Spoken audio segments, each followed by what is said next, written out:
Good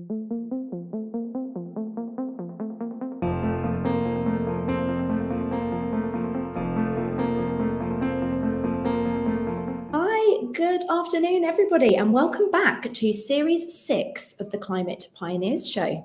This series, we are going to be discussing the challenges around scaling deep tech solutions within climate. I'm going to be speaking to investors, founders, venture builders, and other key ecosystem players who are all focused on scaling and commercializing groundbreaking deep tech innovations.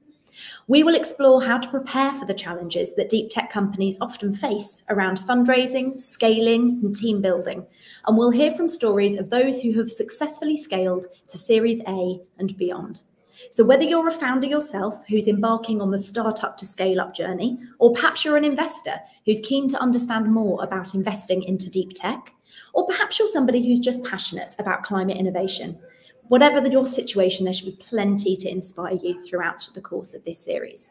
But today, kicking off Series 6 for our first episode, we are joined by Shiladitya Ghosh, COO and co-founder of Mission Zero Technologies, a startup who are developing a plug-and-play form of direct air capture, which captures CO2 from anywhere, anytime, at scale. They've raised a £21 million Series A raise earlier this year, and Shiladitya is here to share that journey with us today. So thank you so much for joining me. Thank you for having me. Hi, everyone. Thank you for tuning in as well. I'll just briefly introduce myself. I'm Shiladitya, or you can call me Shil. I'm fairly international by background. I'm born in Canada, grew up in Singapore, and then have been in the UK for 12 years now, where I did my higher education, and then eventually founded Mission Zero about 4 years ago. So I've been around the world, mainly the Commonwealth, as it turns out. But I'm now working on Mission Zero here in the UK, and hopefully it will grow internationally as far as we can. Exciting. So if you're happy to kick off by tell us a bit more about Mission Zero. What exactly, I gave a little bit of a summary there, but what exactly are you building? Who is it for, and why is it so exciting? Yeah, these are great questions, and I love answering these for anyone who asks. Whenever I meet someone in an event, or you're just in the bar or something, like, people want to understand what this is about. So it's something that's really important in working in the climate sector, is helping people grasp these concepts simply, because there's so much innovation that's taken place in the field of carbon capture historically, that people kind of feel overwhelmed with the kind of technical information and things that are available. So the way we like to explain Mission Zero is that we're building not just something that is here to remove carbon from the atmosphere from a climate perspective, but also from a business perspective. We're not just doing this from the motivations for tackling climate change, although those are really important to our purpose and vision. But alongside that, we're marrying that with economic benefit, because after the planet hopefully achieves our net zero targets in 2050, society and industry need to carry on. We still need to manufacture products and materials and fuels and things like that. And those materials today usually rely on fossil fuel sources for the raw materials that go into them. We want to eventually replace those raw materials with CO2 from the atmosphere as a carbon source, so we can make future industry more sustainable, while also improving the climate impact of any industrial manufacturing process, as well as removing CO2 from the air. So to make that possible, we develop chemical technology that removes CO2 from the air with as energy efficient a process as we can make possible, and then produces concentrated CO2 as an output, which can either be removed permanently, so you can generate carbon credits and get climate benefit, or it can be supplied to an industrial collaborator who can use the CO2 in a meaningful way, like what I just talked about: building materials, synthetic fuels, plastics, other materials that can all use CO2 theoretically. Yeah, love that. And I particularly like that longer term focus around, we're not just doing this to get to a point where we minimize the effects of climate change, but also making this sustainable for the very long term. Yeah. And where did your passion for climate come from? Because you started out in academia, right, and studying chemical engineering. Did you do that with the intention that it would lead to a career in renewable energy and in climate? Or is that something that kind of developed and evolved through your studies? Talk me through that path. Yeah, I think all of the elements you just described are true, but it definitely starts when I was a young kid. as many young kids, I had ambitions of like saving the world and doing something life-changing in that way.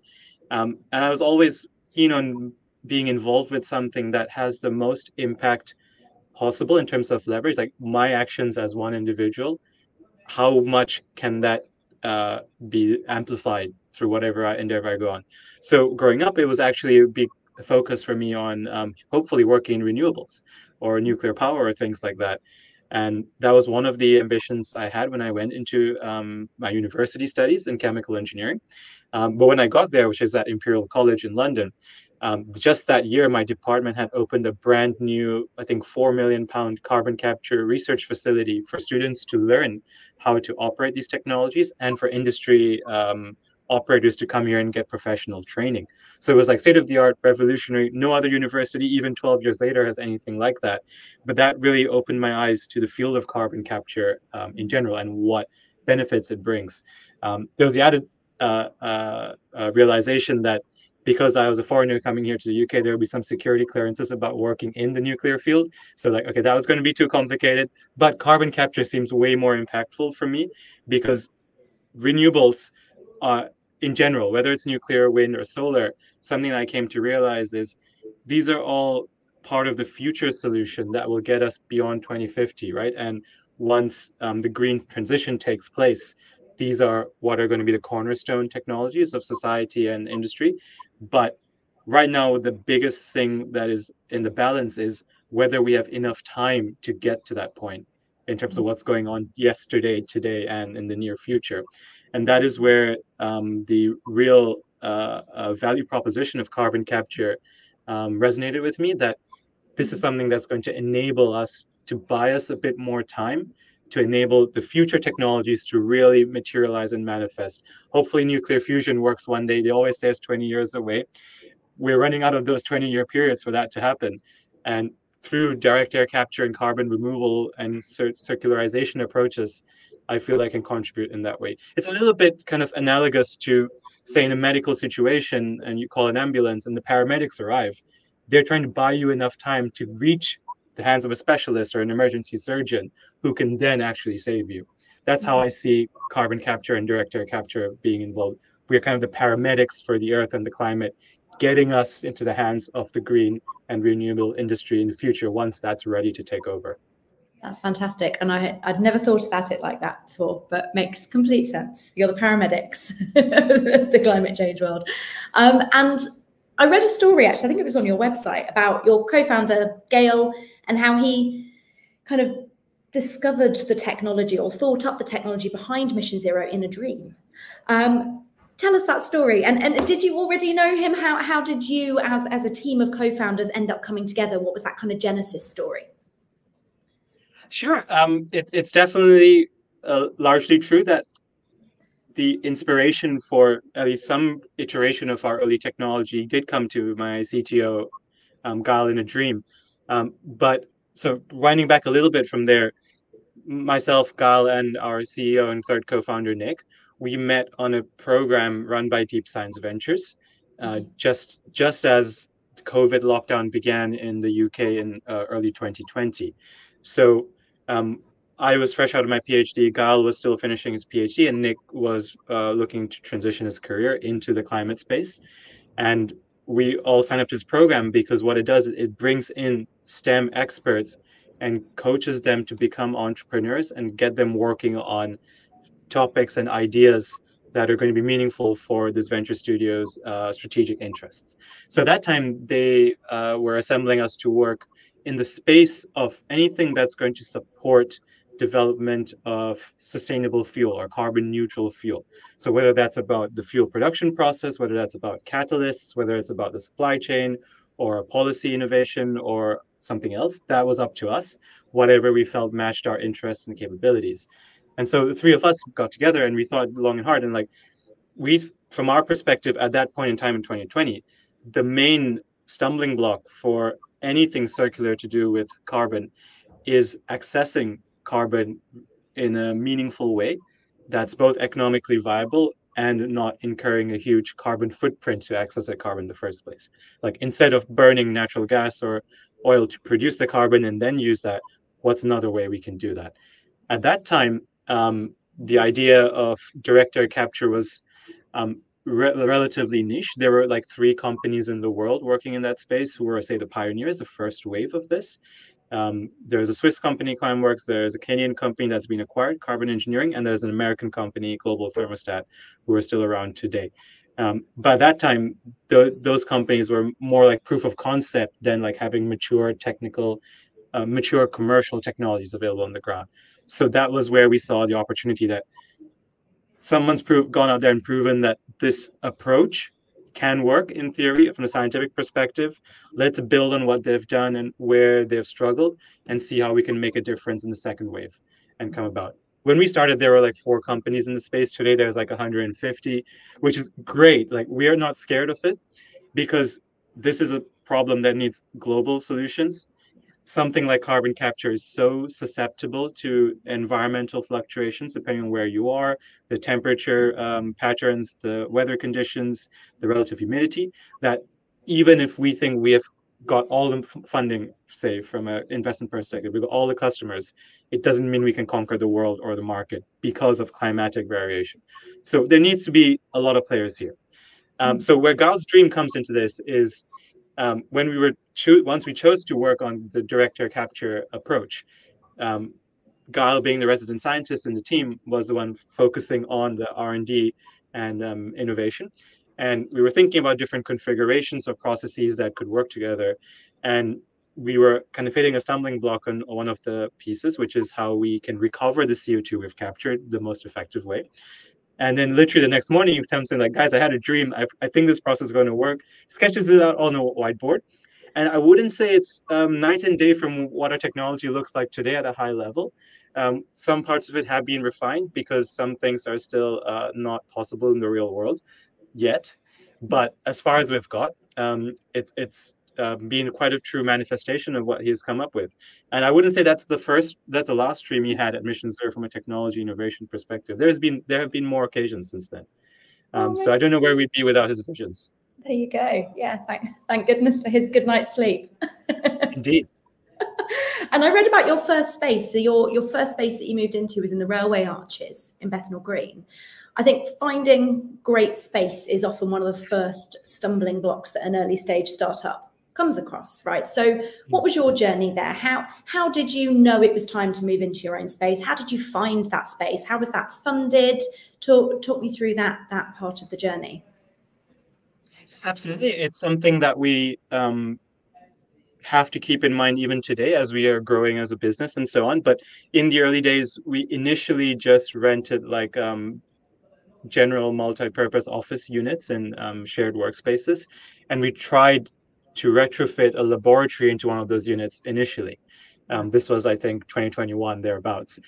It worked to a certain extent, and it was probably the only realistic way we could get a kind of chemistry lab space without spending a lot of money on a bespoke, pre-made chemistry lab that a lot of, say, biotechnology companies access, because we don't have that same level of funding at that stage in our journey. So the only option available to us was to take an empty space that isn't kind of vulnerable or doesn't have sensitive factors around it, like, say, residences or other kinds of businesses where chemical processes might affect them, and make whatever we need from scratch and no more than that. So it was a very much DIY approach in a railway arch. Part of how we chose that location was because there's a lot of railway arches in the Bethnal Green area that are available, and there are already a lot of say, light to medium industry businesses and occupation there. For example, there's taxi mechanics who do a lot of heavy machinery work. They do works with various kind of chemicals and reagents. So the landlords are already comfortable with this vein of activity, which was really helpful in the early days. And that really meant that we could get going and have a dedicated space where you can build up, say, the health and safety considerations, the kind of flexibility to move around, and space to grow into it.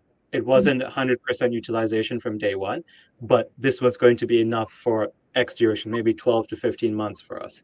And that was really valuable, because the reason that we chose to do that was also because we wanted to stay somewhere in central London. We recognize that that's not always affordable, but for us, the priority was remaining accessible and attractive to the top class STEM talent that comes from the London university ecosystem. because being a chemical engineer myself, when I was going to graduate from my undergraduate, I wanted to stay in climate and energy, right? I also wanted to stay in London. There were not many opportunities that give you both of those things. You either have to go to an industrial city or a town somewhere to stay in the industry you want, or you end up leaving your field altogether and going into something more generic like consulting, for example, to stay in the city. And we wanted to remove that barrier so we can draw in talent. And it has paid off for us till date. So we're really happy with that decision that we made. Amazing. And how did you fund that to start off with? Did you have Yeah, grants? so this was only made possible through our second fundraise, which was our seed fundraise Right. in early 2022.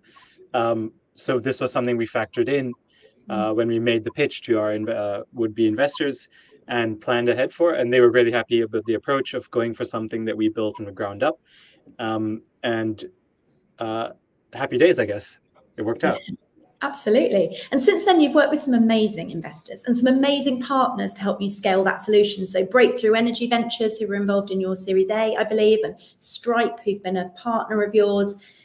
That's often the bottleneck, right? So for many hardware businesses, especially those that are working on really early stage pioneering technology, getting investment and getting partnerships is the challenge, right? So how did you manage to do that? Again, in a world like 2020, direct air capture is such a nascent technology that I can imagine many investors would have been quite scared by that. And a considerable upfront cost going with it. Why do you think you succeeded where so many others have failed? And what do you think gave investors the confidence to invest in what you were doing? These are great questions that I think I will need a lot more years of wisdom to reflect on and know the full reasons why, or maybe more heartfelt conversations with our investors as well. Breakthrough Energy is one of our largest shareholders today. They joined our seed round in 2022 that I mentioned, and also followed on in the latest fundraise and Series A this year. And so that means that they were convinced at an even earlier stage in our Series A. This was when we were at like TRL 3 or 4, which is, say, on the verge of, so completed lab proof of concept, and now we're working towards industrial and pilot stage design at the time in 2020. And I think we were fortunate, in a quite significant way in terms of the timing of when we embarked on this activity. Part of it is like if we had tried to do this like 2-3 years before that point, I don't think we would have had as much success by any means. If we were doing it now, for example, we would be competing against like the 100-odd competitors out there, and it would have been a challenge in many other different ways. But at that time, it was a sweet spot where there were very few players on the scene. Their pain points and kind of constraints were well known, and the investment space was crying out for the next wave to come in who can go some way towards addressing these problems. That was one part of it. The second part of it was actually the policy support that the UK had in place at the time, which was probably world leading for when it was in place, which was to actually provide government funding to scale up greenhouse gas removal technology. So not just direct air capture, which is what we do, but also some other approaches like biochar, enhanced weathering, and a few other related technologies to help them bridge the gap from, say, proof of concept laboratory scale to get them to pilot stage and pay for all of the engineering work, all of the capital equipment procurement, and so on. That was before the United States, for example, had any of their government and DOE policies in place. So at that time, the UK was uniquely positioned for this. We didn't know this was coming either before we started Mission Zero. Like 6 months in, we were on an accelerator program where one of the directors mentioned to us, "Oh, there's this funding opportunity coming out. You should look out for it." It was like, "Oh, it's going to be one of those normal UKRI things. We're going to have 10% chance. Let's see how it goes."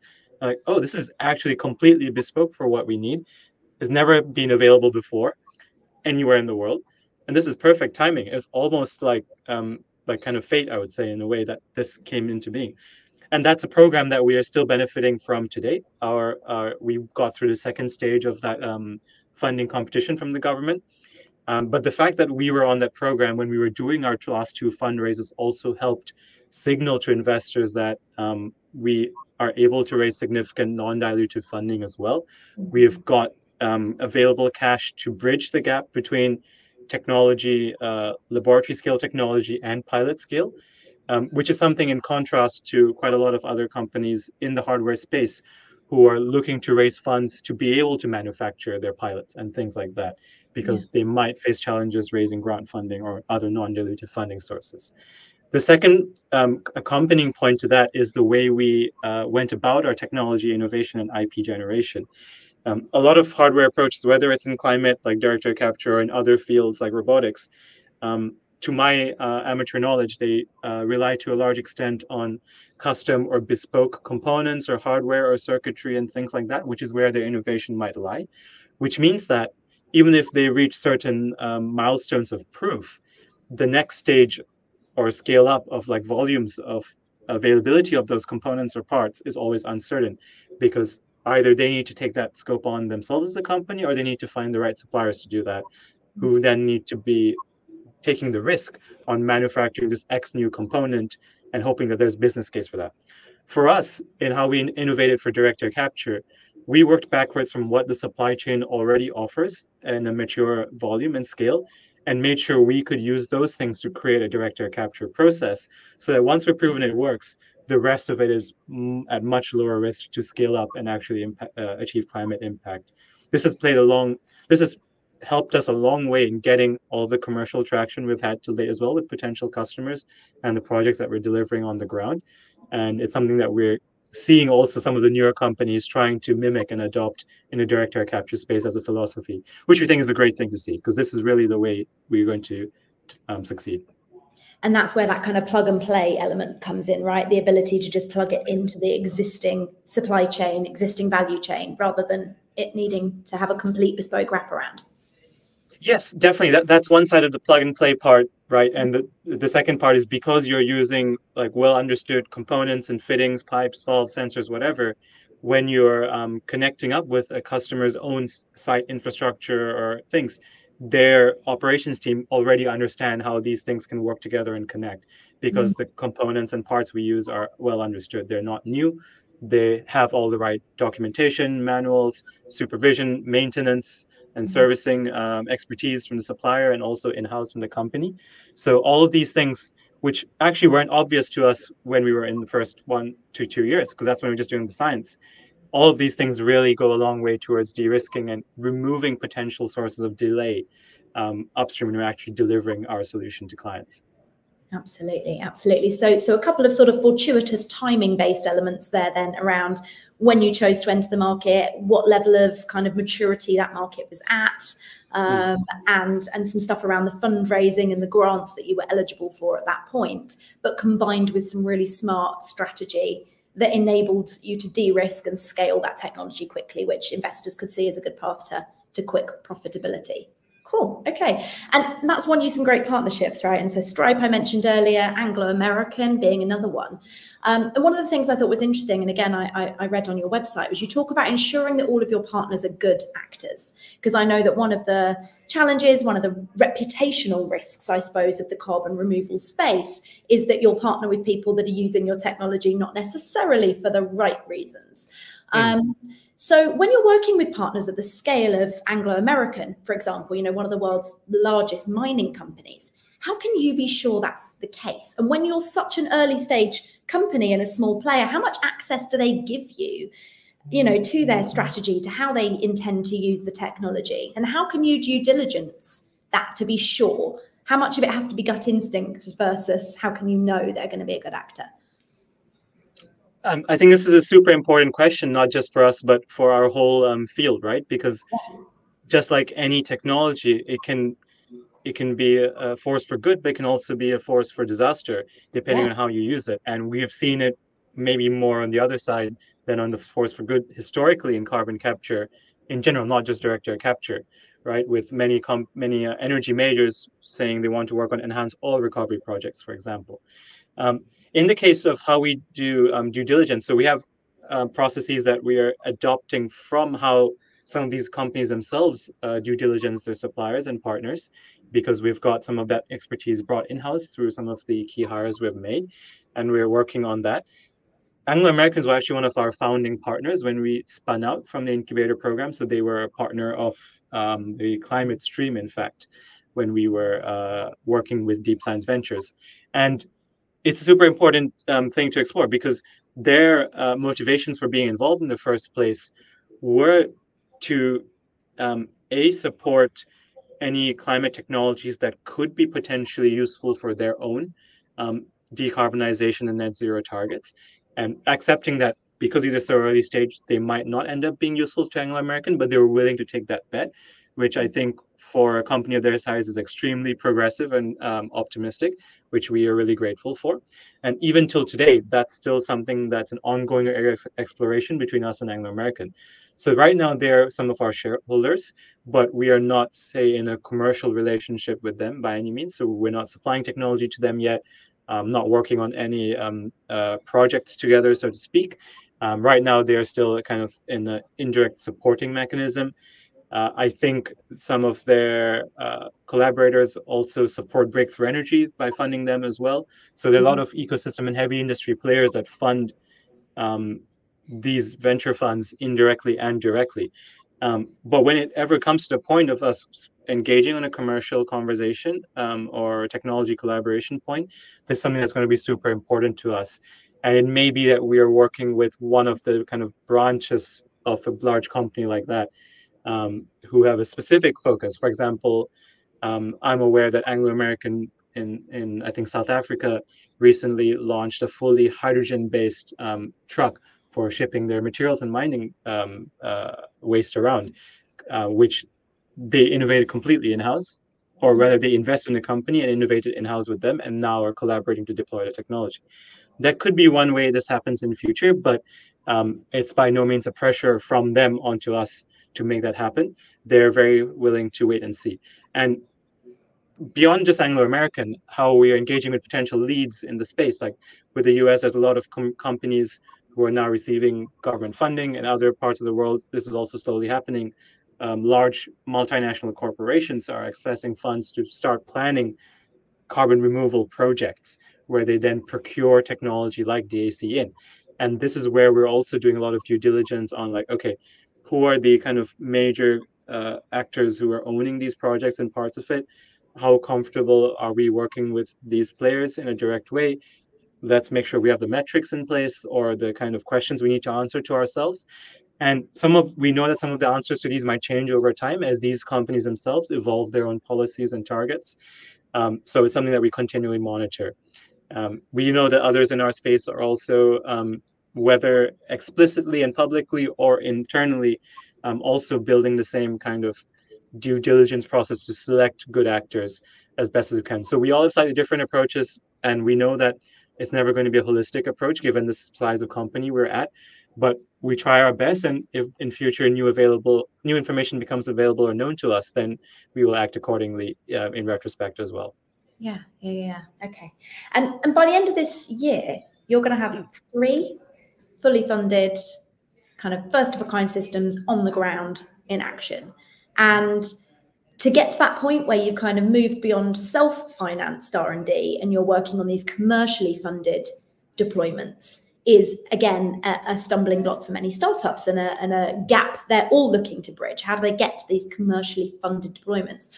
And I suppose, without releasing too many secrets, how did you do that? And what tips would you have for another startup that's looking to try and build these commercial partnerships? Were there certain channels that you used? Did you get introductions through the university, through your investors? Was it just a case of building a target list and, doing a good old fashioned kind of business development campaign? How did you build those partnerships? Yeah, it's a really, I would say, challenging thing to get right. And whether we manage to replicate our success thus far going forward is also an unknown. We will do our best. Of the 3 projects that we are hoping to have on the ground by end of the year, 2 of them are commercial. One is the government-funded project in the UK, so it's not commercial because it's fully funded, and technically the government owns it until the contract runs out. So of the other 2, one was actually a response to a tender by the University of Sheffield, which is the one that's already on the ground today. We announced it in December last year. It has press coverage as well.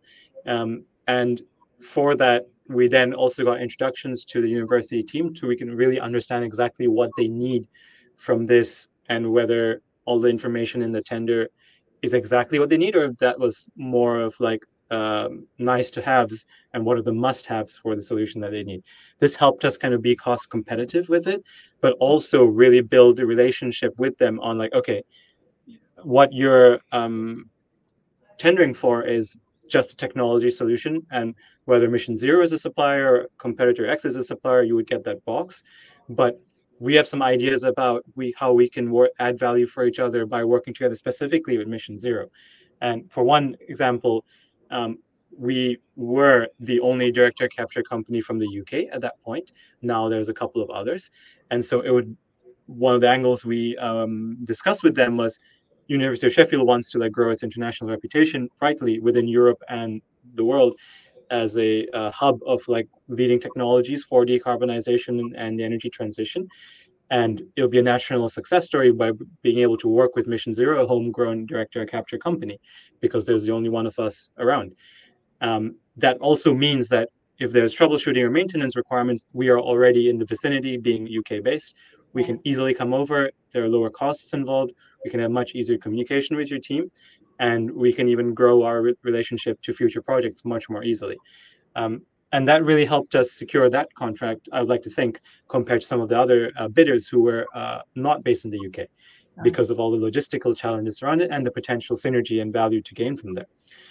So that was super exciting, and the relationship is still going very strong. It's grown stronger, in fact. We're really happy with them, and I hope they would say the same about us.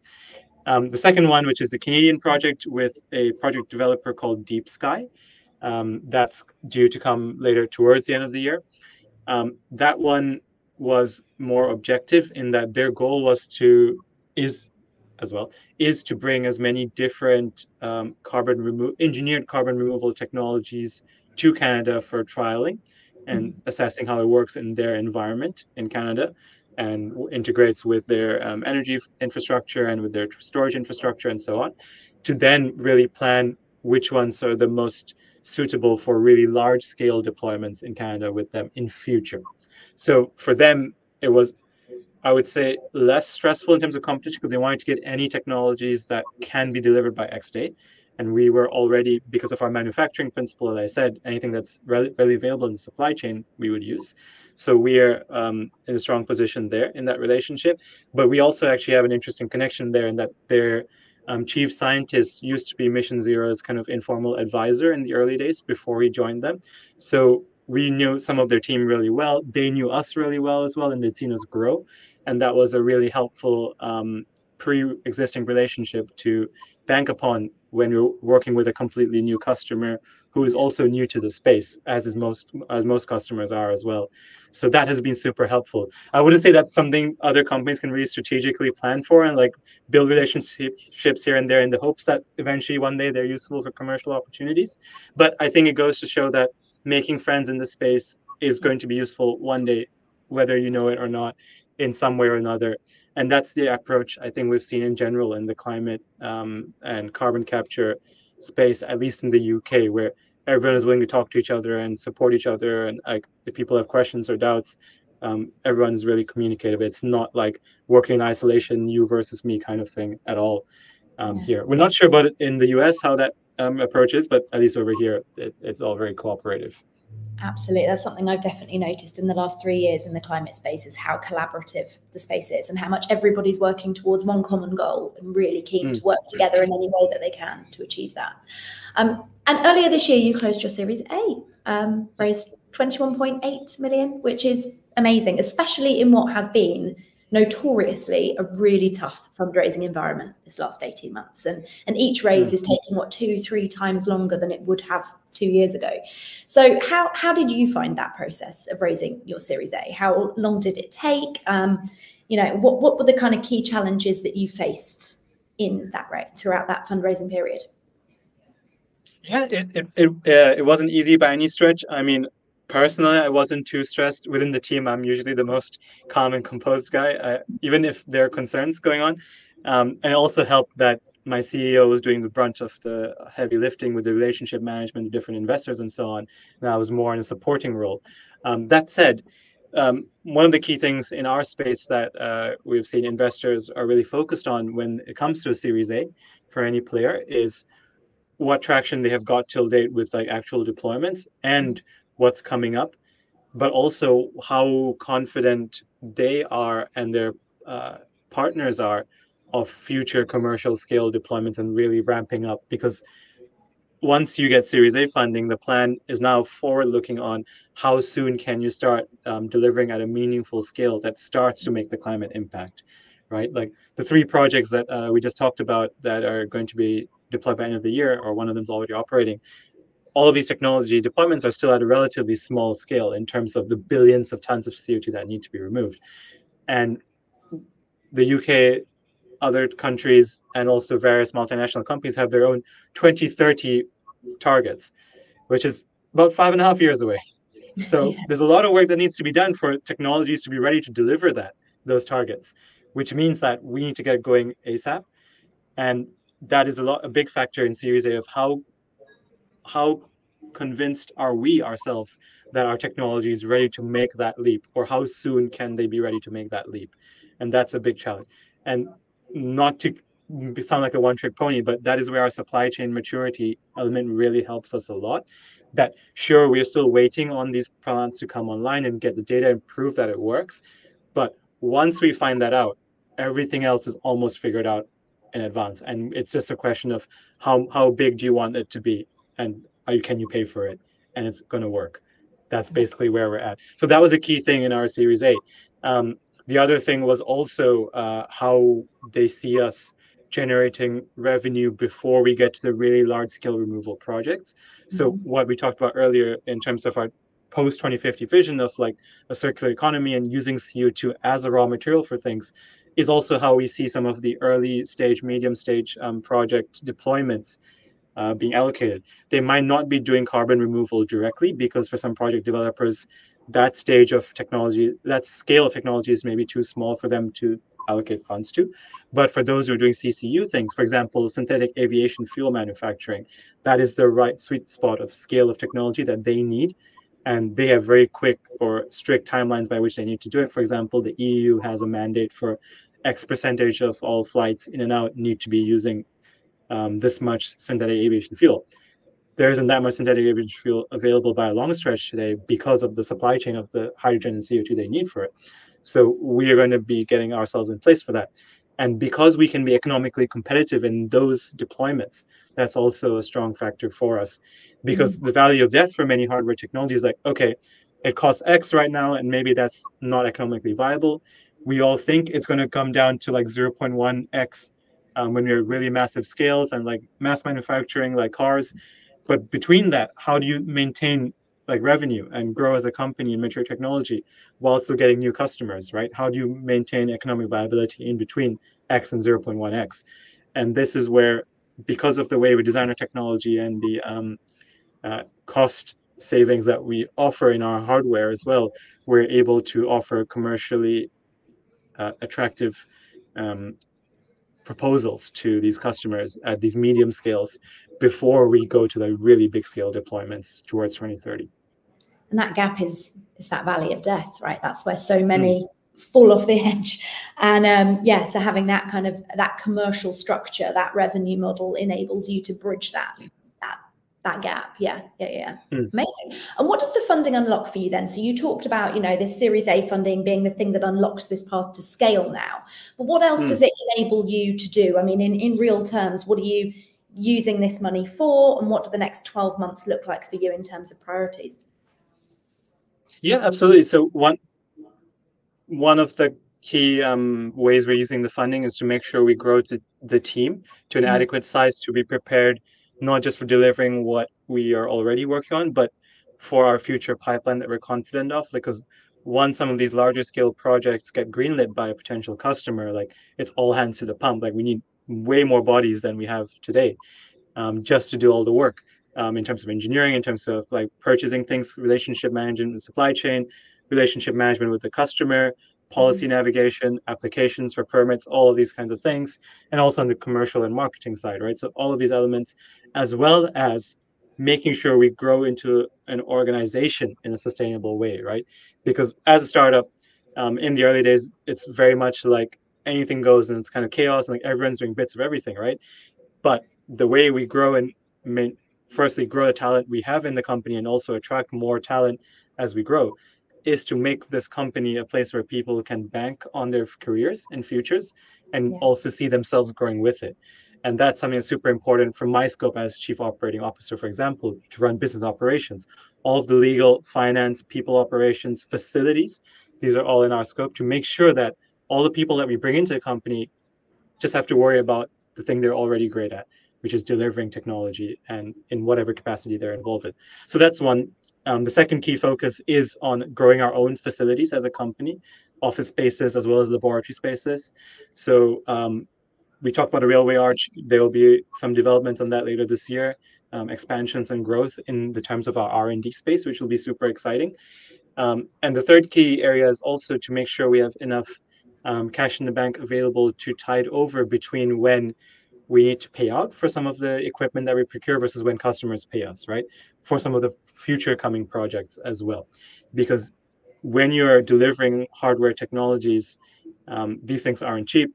And even if you have a customer contract for like X million pounds, when you need to spend the money versus when you get paid back, there tends to be a big gap quite Yeah. often because it's based on deliverables. And so making sure we have the liquidity and cash flow to continue surviving as a business between those periods is one important part. And by the time we're doing our next fundraise, Series B, which probably won't be crazy far away, we also need to make sure we have funds to be able to expand the company internationally as well, depending on where the market and customer interests lie at the time.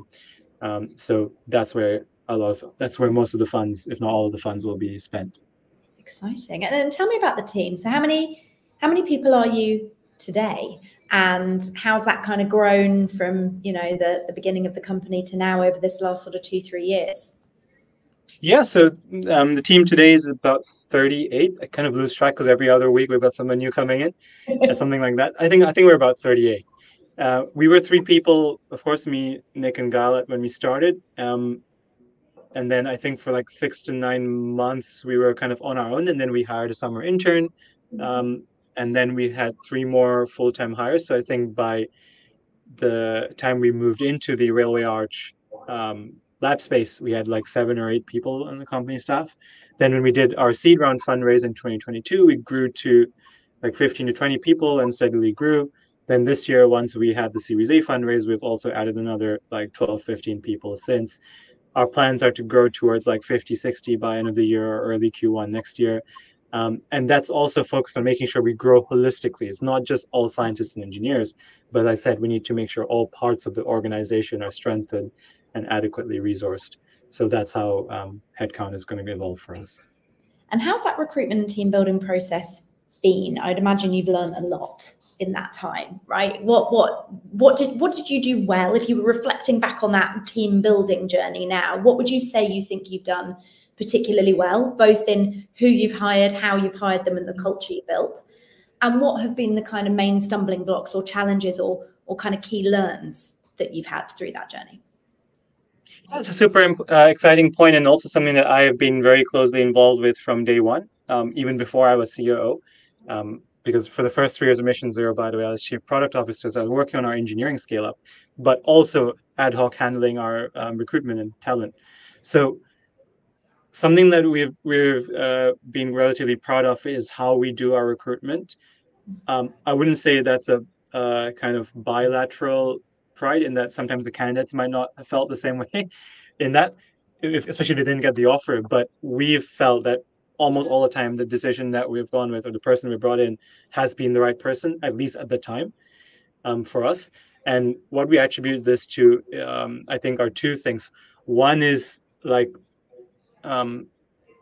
avoiding the temptation of focusing on someone's CV in terms of what brand name organizations they might have worked with before previously, because as an early stage founder or when you're growing your team, it is a very tempting thing, and it's an understandable factor that when you want to pitch, you want to show the credibility of your team, like, oh, we've got members who worked at X, Y, and Z corporation, they know what they're doing, and that is a valid consideration. And it's not to say that we shouldn't hire anyone from those backgrounds, but it's something that we're like, okay, nice to know that it's been there. We keep that in mind. But what we really care about is firstly, how realistic are the expectations of working in a startup at the stage of development that we're at? Like, even if they're, say, a mechanical engineer, the kind of work they would do in their previous life versus what we would need them to do in space like Mission Zero can be night and day. Are they ready for that? Is that something they're excited by? Do they understand what's going to be different? That's a super important thing because we don't want it to be a miserable time for them. That we've spent time and money bringing them in, they've wasted 2 3 months of their career. No one wins, right? And that's what everyone wants to avoid. The second part is then also prioritizing what's the number one most important thing for any head count that we bring into the company, which is going to be life or death. And that's how good they are in their subject matter or discipline, right? Like, even if they've got a good CV or like career experience, we need to be confident that we can trust this person to get on and do XYZ thing in their scope. And this is where in our recruitment, like the final round often is like a technical case study or an assessment in a way, whether it's scientific or whether it's non-scientific, a demonstration like a work sample thing that we ask them to prepare and present live to us face to face, and we ask them questions. There's been many times where candidates have dropped out after receiving this because then they realize that maybe this kind of work is not what they were looking for or not be going to be comfortable with, which is great news for us and them because it saved them the pain and it saves us the pain as well. But it also then shows us that, okay, people who really get sold on this, they know what this is about. They're up for it, and they more or less often can deliver on this. And historically, like everyone we've gotten past that point has been great for us and has been able to walk the talk really well. And they've also grown. Like what we need in 2021, what we need in 2022 has evolved to what we need now in 2024.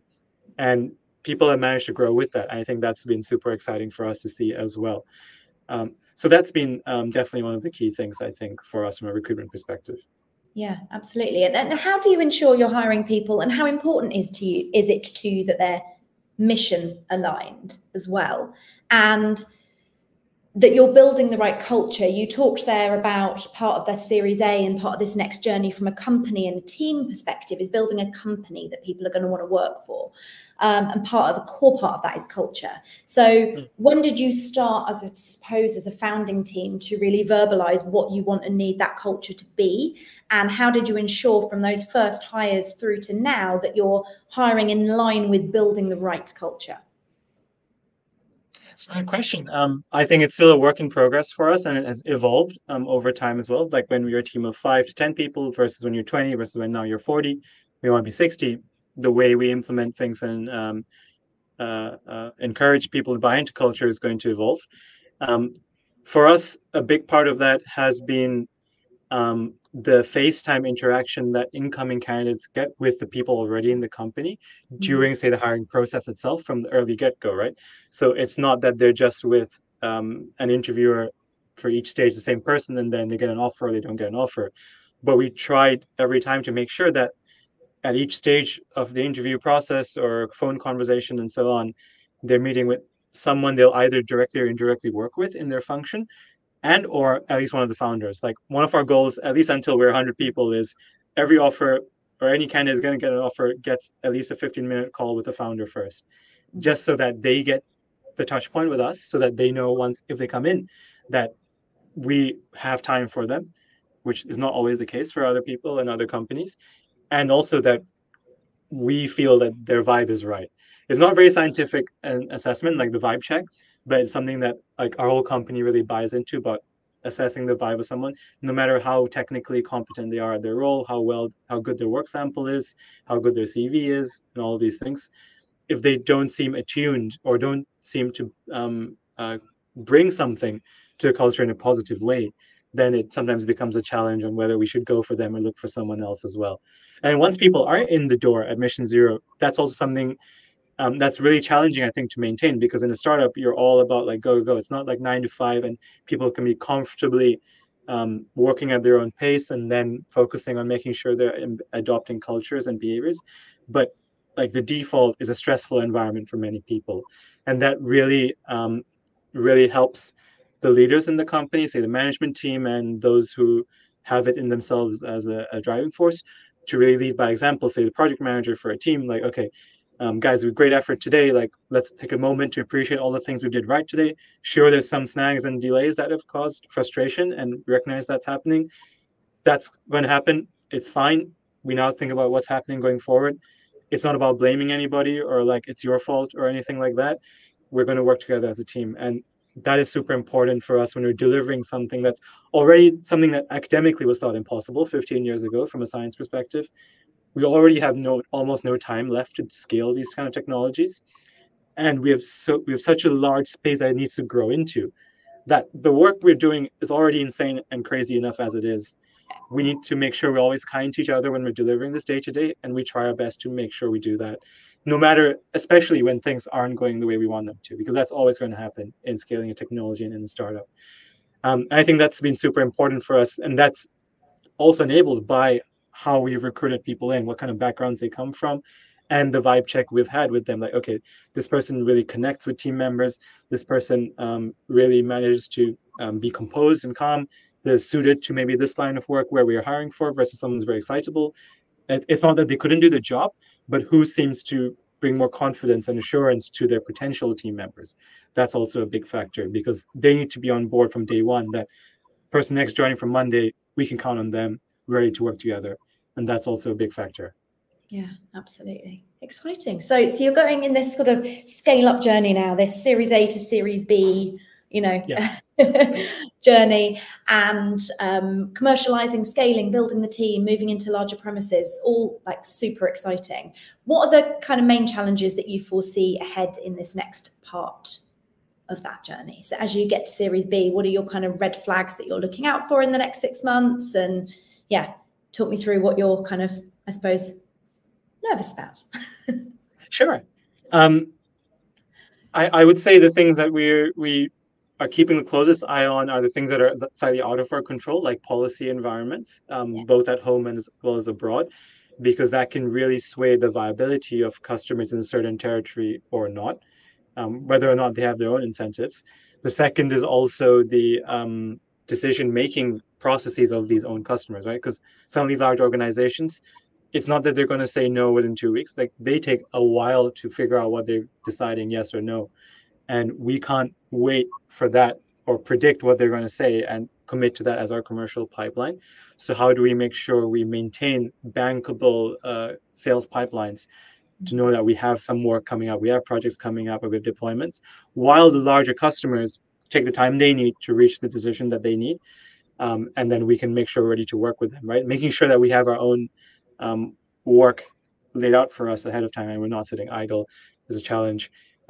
Because that seems counterintuitive, because there's so much interest and demand for this technology, right? But the time that it takes decision makers sometimes for these things means that it can be a kind of commercial value of death for a company if they're not preparing in advance for that. So I think that's the second key factor. And the third is just keeping up with innovation trends in space. Like I said, there's 100+ companies out there. Everyone's got their own version and variant, and making sure that we are learning as well as how the market and industry grows and what innovations are there that we can adapt and learn from in our future iterations. Because something that's unique about us is our process isn't tied to a specific chemical or material. It's a design of a system and how different things work together, which means that we are adaptable to take in new innovations or materials or upgrades to hardware that come into the market, and being able to monitor that and being able to communicate the potential new benefits to our customers is something we're super keen on making sure we can do every time. So those are some of the things we are maintaining a strong focus on. But also, a wise person once said, like, there's no point worrying about the things out of your control either. So we just have to plan accordingly and be prepared whatever happens. Absolutely, absolutely. And throughout this journey to this point, right? So from kind of inception to Series A, you have had touch points with so many different parts of the climate ecosystem, from academia to accelerators to grants to institutional investment and commercial partnerships. Throughout sort of witnessing that climate ecosystem and how it's evolved over these last 4 years, where would you say the gaps still are for helping deep tech companies to scale? And what could, as a climate ecosystem here in the UK, we be doing better to drive the speed at which these startups can scale? Yeah, it's a great question, and I think it's certainly evolved over the life of Mission Zero, for the better, in many ways. In terms of, say, where the early stages are at, are a lot more there are many more pots of funds available from, say, grant funds for early stage technology innovation R&D work that companies in the UK and teams in the UK can apply for to do their early stage proof of concepts and lab work and so on. Um, Something I think the space would benefit more from is more of the bespoke government funds for the kind of intermediate stage of bringing a technology from the lab to a pilot scale in all the various climate fields, whether it's carbon or whether it's, say, batteries, energy storage, other sectors, hydrogen, wind power. All of these sectors that have innovation going on in climate and deep tech need those kinds of sources of funds domestically. Like, there's always going to be, say, European Commission funds from the EU that are available as long as the UK's funding relationship continues to exist. But that's not something you can count on permanently. So we need like domestically available funding for that. And then also suitable policies that incentivize um, potential clients to actually consider working with these early stage deep tech innovators and companies to host pilots. We were quite fortunate to have a host for our government funded pilot in the UK, which is I was going to say a large SME, which is an oxymoron, but a well established SME called OCO Technology, who are actually graciously letting us place our pilot on their site for their operations for future integration. And that was like a one of a kind opportunity. I don't know any other players who managed to get that kind of relationship because the risk appetite is understandably low for taking on new technologies. So any support that can be offered to those players to make it easier or more palatable for them to work together with early stage innovators is going to go a long way, because it builds the trust. It helps the innovators understand better exactly what the customers need or don't need, and it helps them get visibility of their solution and technology to other potential customers as well, which is going to be a big win for the ecosystem and the UK government as well, because now we've got a new government in place. They want to, no doubt, establish um, their position on climate and bring the UK to become a superpower again in the energy and transition. Hopefully that's their plan. And to make that happen, this is the kind of things we need to see, in our opinion. Absolutely. Yeah, thank you so much for that. And I'm conscious I don't want to keep you too long because we're slightly over time, but just one last question. How positive do you feel about the likelihood of us scaling these crucial carbon removal technologies at the scale we need to reverse or minimize the very worst impacts of climate change? I mean, it sounds like from what you said, there are over 100 players in this space now. The technology is reaching somewhat of a state of maturity. How positive do you feel about our ability to really move the needle in the timescale we need it to? Yeah, it's something that is very easy to feel defeatist about, with, say, how much coverage negative climate news tends to get day to day in the media. And I resonate with a lot of people who might feel that, oh, it's not going to work. What's the point anyway, right? But I would say that we've already done it before as civilization when we tackled the ozone layer problem. Ozone is also an invisible material, just like CO2. Even if it isn't real day to day affecting us on the ground, the world came together, tackled that in a really quick time period, and deployed solutions, banned the right refrigerants, and so on. And we've got policies in place. So why can't we do it for carbon? Like, there's no reason necessarily that we can't do it. The added benefit here is that because of how the local environment of any region affects the viability of technology, this actually incentivizes many more players to develop and deploy their technologies in different parts of the world, which allows for a more equitable carbon removal scale up and rollout. Because what we've seen before in the energy space is those who control access to resources, like whether it's the raw materials to make wind turbines or solar panels, or fossil fuels themselves, have a lot of geopolitical influence, right? And that has resulted in part to a lot of disparity across the globe in economic development. In carbon removal, the CO2 concentration around the planet is basically the same anywhere.